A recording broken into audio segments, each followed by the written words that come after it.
मुझे आपके आंसू अभी से नजर आ रहे हैं। जिस दिन आपको जेल में जाना पड़ा, आपने रोना है। अभी देखना तमाशा क्या लगता है तुम्हारे साथ। तुम्हें अंदाजा ही नहीं है हो क्या रहा है इस मुल्क में। तुम हमें जेलों के धमकियां देते हो, डालो जेलों में, जिस मर्जी को डालना डालो, लेकिन मुझे आपके आंसू अभी से नजर आ रहे हैं। जिस दिन आपको जेल में जाना पड़ा, आपने रोना है और आपके आंसू पोंछने वाला कोई नहीं होगा। फिर हम में से ही होगा, मैं हूँगा इंशाअल्लाह। ये परवेज रशीद होगा, ये रजा रब्बानी होगा। ये ऐसे लोग, मार खाए हुए लोग किसी को तकलीफ नहीं देते। मार खाए हुए लोग कभी किसी को तकलीफ नहीं देते। उनका काम ही आंसू पोंछना है, वो आंसू निकालते नहीं है। ये सारे आंसू पोंछने वाले लोग यहाँ पे बैठे हुए। अभी देखना तमाशा क्या लगता है तुम्हारे साथ। तुम्हें अंदाजा ही नहीं है हो क्या रहा है इस मुल्क में। बड़ी धुआंधार तकरीरें हमने सुनी।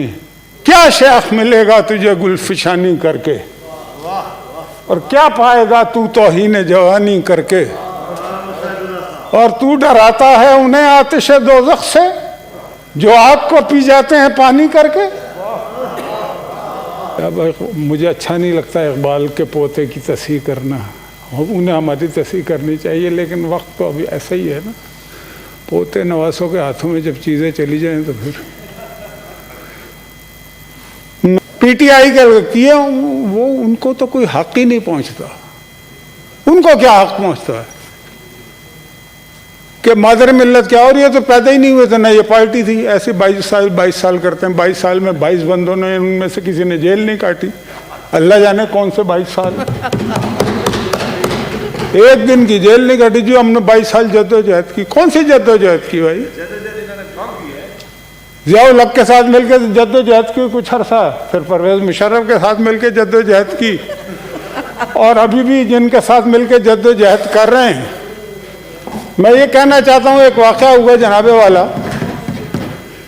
वाला वाक़या ये हुआ। देखें, मेरे नज़दीक कैप्टन सफदर को जेल में डालना कोई बहुत बड़ी बात इसलिए नहीं है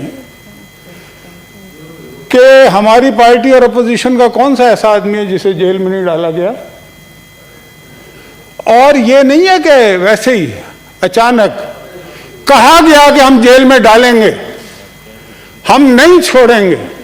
और ये जो कराची का वाक़या हुआ है, उससे एक दिन पहले जो प्राइम मिनिस्टर साहब हैं, उन्होंने अपने मुंह पे हाथ फेर के कहा ना कि मैं नहीं छोड़ूंगा।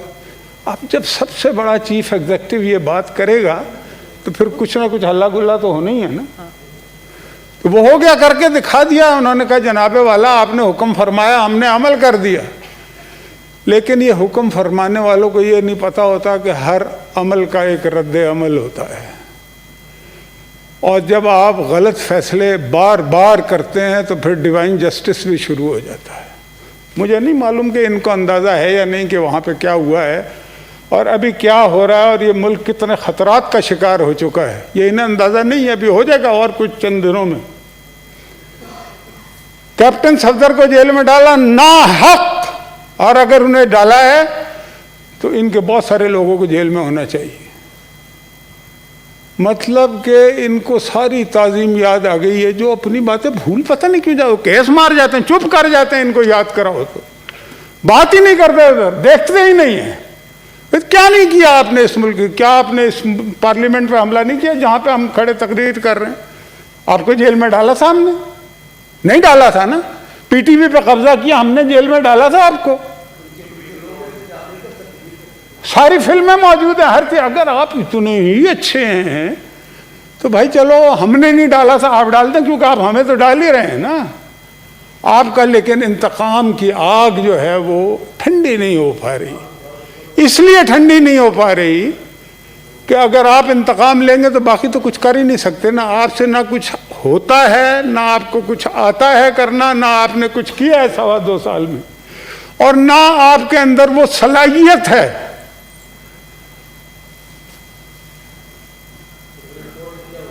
सुप्रीम कोर्ट में जो भी हुआ था, सुप्रीम कोर्ट में जो हुआ था तो वो उस पर मुकदमे चले थे, उस पर सजाएं हुई थी, उसमें 1-1 साल जेल काटी थी लोगों ने। यह आपको नहीं पता? नहीं, मैं बता रहा हूँ, उस पर तो बाकायदा मुकदमे चले थे और उनमें से कुछ लोग आपकी पार्टी में भी हैं, आपको पता ही नहीं है। मुझे मालूम है किस किस को सजा हुई थी। गिरफ्तार किया, बाहर आ गया, पता नहीं कितने लोग अभी अंदर हैं। शहबाज शरीफ जेल में आया, नवाज शरीफ को जेल में डाला, मरियम को 2 दफ़ा जेल में डाला, खाकान अब्बासी को जेल में डाला, साद रफ़ीक को जेल में डाला, एहसन इकबाल को, जो सलमान को, जो जो ब्यूरोक्रेट थे उनके साथ, उन तक को नहीं छोड़ा आपने। अभी भी जेल काट रहे हैं। 1 रुपए की करप्शन आप साबित नहीं कर सके तो डालते रहे जेल में। हम तो आदि मुजरिम है भाई इस मामले में, जेलों में। मैंने 8 जेलें सिर्फ इमरान खान के जो पुराने बॉस हैं ना, परवेज मुशर्रफ, उनके दौर में 8 जेलें काटी हैं। तशद्दुद भी हुआ है मेरे पे, मैं सॉलिटरी में भी रहा हूँ, मैं अगवा भी हुआ हूँ। आप हमें डराते हैं।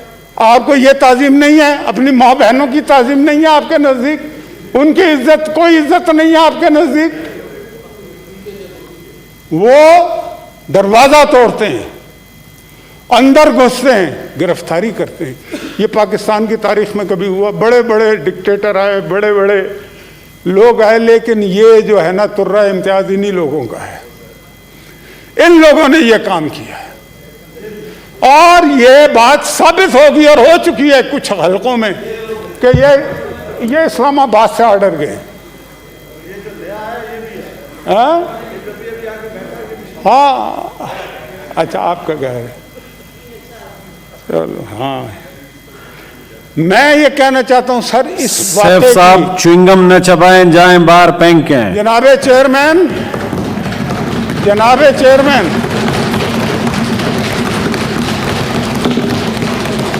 इस वाक़े की जितनी भी मजम्मत की जाए और इस पर जितना बड़ा एक्शन लिया जाए वो होना चाहिए। बहुत सारे गिरफ्तार हुए, और भी होंगे, तैयार बैठे हैं, हम तो तैयार बैठे हुए हैं, हमें कोई मसाइल ही नहीं है जी मुशाहिदुल्लाह। लेकिन जनाबे वाला ये काम जो है हुआ है ना, ये काम जो है, ये इज्जतें सबकी साझी होती हैं। दरवाजे अगर तोड़ने की लोगों को आदत पड़ गई तो उन दरवाज़ों के अंदर के मकीन जो है ना वो तब्दील होते रहते हैं, समझ गए। दरवाजे न तोड़ेंगे लोगों के घरों के, लोगों की प्राइवेसियों को इस तरह से ख़त्म न करें। ये पाकिस्तान की तारीख में कभी हुआ नहीं है। ये बड़ा तकलीफ दे है हमारे लिए और हम ये बात नहीं भुला सकते कभी। हमें लगता है कि आपकी टांगे जो है ना वो रेत की टांगे। जी मुशाहिद साहब 12 मिनट हो गए। मैं कर रहा हूँ जी, थोड़ा सा टाइम तो दे दे। मैं 12 मिनट हो गए, मेहरबानी। बाकी भी साथी सारे बाकियों को भी कराएंगे। मैं थोड़ी जल्दी खत्म करूंगा, थोड़ा सा दे दे, थोड़ा सा। मैं ये कहता हूँ कि ये अपनी टांगों पे ही नहीं है। मुझे एक बात आप बताइए जनाबे चेयरमैन, के आर्मी चीफ जिसके भी कहने पे किया, खुद से किया, बिलावल भुट्टो जरदारी के कहने पे किया, एक इन्वेस्टिगेशन हो रही है ना, और किस बंदा, कौन बंदा इन्वेस्टिगेशन कर रहा है? जो इनके एक पेज पे, मेरा ख्याल है ये मोहसिन अजीज साहब प्लीज जी, ये वो इनके पेज पे है बार बार। मतलब कि वो कहते हैं अगर वो पेज पे है तो अगले दिन वज़रा जो है सिंध पुलिस के खिलाफ बयानात कैसे दे रहे हैं? अभी तो इन्वेस्टिगेशन ही नहीं हुई। जी मुशाहिद साहब मैं ख़त्म करता हूँ। आप अगर बार बार कहेंगे तो ख़त्म ही करूँगा। मुझे तो आपकी बात माननी पड़ती है। 15 मिनट हो गए हैं, बस 1-2 मिनट और बर्दाश्त कर लें, उसके बाद बाकी मेंबर बर्दाश्त करें, मुझे कोई मसला नहीं है। मेंबर मैं जितनी देर तकरीर करूँगा ये जाना शुरू हो जाएंगे। देखें आधे भाग गए जी प्लीज अभी आप बर्दाश्त ही नहीं होती मेरी तकरीर जी। और मैं थोड़ी देर कराएंगे तो ये सारे चले जाएंगे, मसला हल हो जाएगा। ये जो कुछ ये कर रहे हैं ना इस वक्त, क्या ये इनका काम है? क्या इन्होंने सबको नौकरियां दे दी हैं? क्या सबको मकान बना के दे दिए हैं? क्या सब्जियां सस्ती हो गई हैं? क्या आटा चीनी सब्जी सब कुछ हो चुका है? क्या प्रोजेक्ट शुरू हो चुके हैं? आप जी जी मुशाहिदुल्लाह खान साहब प्लीज। मैं काम ही की बात करता हूँ ना, मैंने तो कभी ना ज़्यादा करूँ। अच्छा याद ना दिला। मैं ये कहता हूँ देखें इस हुकूमत का तबाही हो चुकी है, इन्हें अंदाज़ा नहीं है। इन्होंने 2 पैसे का काम नहीं किया 2.5 साल में और ये कहते हैं जी हमें इंतकाम लेंगे। मुंह पे हाथ फेर फेर के कहते हैं फिर कहते हैं जी ये नैब तो अपनी अपनी पे फिर वो रुक जाते हैं। वाह वाह वाह वाह। मतलब यार ये काम कभी आज तक किसी वजीर आजम ने किया है? तो आपको मुसल्लत कर दिया ना यार, दाव लग गया ना, अब उसको संभालो तो सही, लेकिन आप उसको संभाल भी नहीं पा रहे। तो ये मैं आपको एक बात बताऊं, ये मैं ख़त्म करने लगा। आप 100 गज दूर आग लगाते हैं ना जब, और उसमें पानी नहीं डालते तो वो आग फैलना शुरू हो जाती है, और वो फैलते फैलते आपके घर तक पहुंच जाती है। जो आग लगाता है उसके घर पे पहुंचती है। वो है ना, जो आग लगाई थी तुमने उसको तो बुझाया अश्कों ने, और जो अश्कों ने भड़काई है उस आग को ठंडा कौन करे। तो बात यह है Thank कि you. ये आग आपके घरों के करीब पहुंच रही है, आपको अंदाजा नहीं है। थैंक यू मुशाहिद साहब। हमने तो बर्दाश्त कर लिया है, ठीक, हम तो बहुत दफा पहले भी झुलस चुके हैं, जी, लेकिन आग सयाद के घर तक पहुंची। कितनी शोलों को हवा दी हमने, ये देखिएगा कुछ दिनों बाद। थैंक। सेनेटर ज्ञान चंद साहब।